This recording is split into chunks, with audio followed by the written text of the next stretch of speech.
parang isang maliit na lagoon. Ganito ko kung ilarawan ang isang paliguan dito sa Sitio Lumot, Barangay Balabag, Kidapawan City. Hapon na nang marating ko ang lugar na kinaroroonan ng isang bukal dito sa Barangay Balabag. Ito ngayon ang kinagigiliwan ng mga lokal dito, maging taga-ibang lugar ay dinarayo ito upang liguan.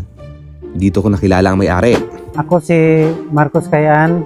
Ako dayang isa nga tagiya diri sa Nature Spring, nahimutang sa Sitio Lumot, Barangay Balabag, Kidapawan City. Sa aming panayam ni Sir Marcos, dito ko lang nalaman na dati lang pala itong fish pond. Kani nga Nature Spring, kani dati fish pond ra gyud ni siya muna. Nya na kitaan man sa mga tawo nga murag gwapo daw liguan. Mao na nga murag na open na gyud. Bisa karon sir na isda ni sir. So unsa po yung mga isda dira sir? May tilapia na putong kan janitor daw, janitor. Janitor fish. Unsa na sa kanang libutang gid ninyo dira or kanang naalang sa diha yun? Ang tilapia sir nagkuan ni kanang nagbutang ni. Pero ang karaan gid nga isda diri kuan paitan. Ay ang paitan. So wala na sa gibutang or gialagaan.